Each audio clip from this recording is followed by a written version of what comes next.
Hey guys, welcome back to part 4 of the 60 minutes on a budget project. In this video I'm going to be going over the electronics, modifications, and some test flights of this plane. The wingspan is 60 inches, and a neat little fact is that all of the electronics are actually integrated right into the wing except for the elevator servo. I added vortex generators made out of popsicle sticks to the leading edge of the wing. They did make a noticeable difference as I had more control at lower speeds. If you want to find out how vortex generators work, Sam Shepard has a really interesting video, which I'll link in the description. On the wing I have two 9-gram servos controlling the ailerons, and as for the power system, I have two DJI 2312 960 kV motors spinning Phantom 2 9x4.5 inch props. Here's an overhead view of the electronics setup. Everything, including the receiver, is integrated directly into the wing. Here is how the elevator servo is set up, and the rest of the fuselage of the plane.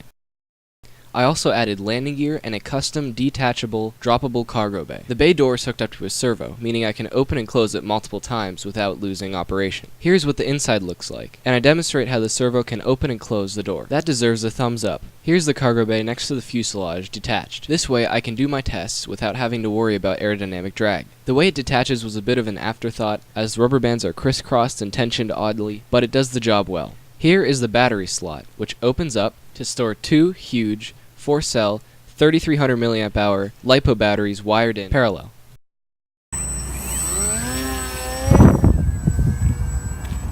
In the first test flight, I focused a lot on flight envelope and stall characteristics. I used a little bit more power than I would be if I was going for an efficiency run, and I flew it around slightly more like a sportier RC airplane. On this run, I found out how the vortex generators affected flight.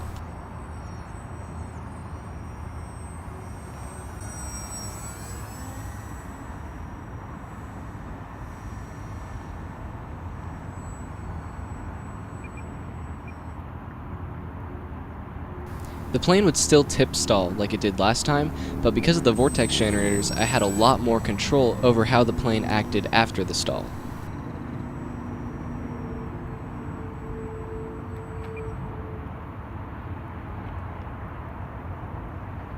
By the way, there's going to be a fair bit of flight footage. I'm going to try to make it interesting by commenting here and there, and I've also cut the footage so the plane is always on screen.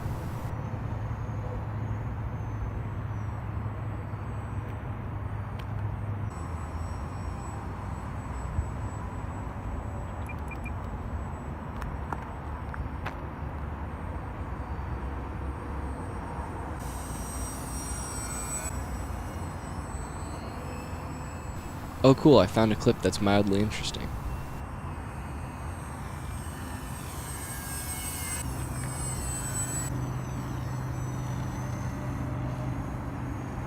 I don't want to do loops yet with this design because it's still an ongoing project, but once I'm done, I'll probably fly this into the ground, and that'll make a cool video.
Just as a side note here, I thought I filmed one of my more docile flights, but both of these were actually trying to get shots for the camera.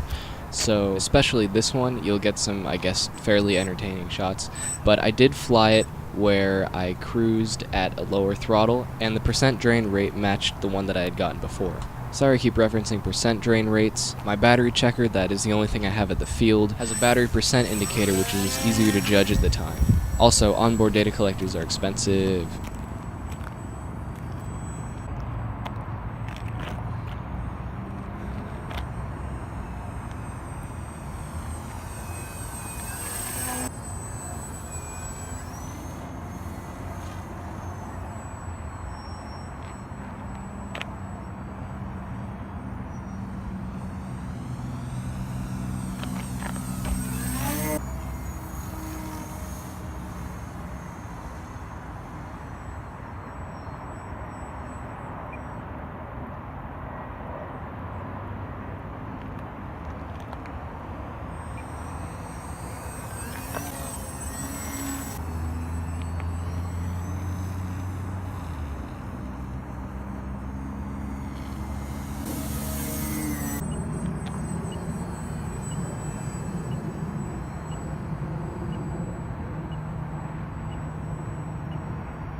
This is the point where I actually turn the camera off and I actually fly in a pattern that maximizes efficiency. Overall, this project is nearing completion. There are a couple things I still want to do, which include FPV, possibly adding lithium-ion batteries, and or miniaturizing the plane. Thank you guys so much for continuing to watch my content. As I said, I'll continue to try to post more in 2018, and as always, leave suggestions and comments, and I'll see you guys again hopefully soon.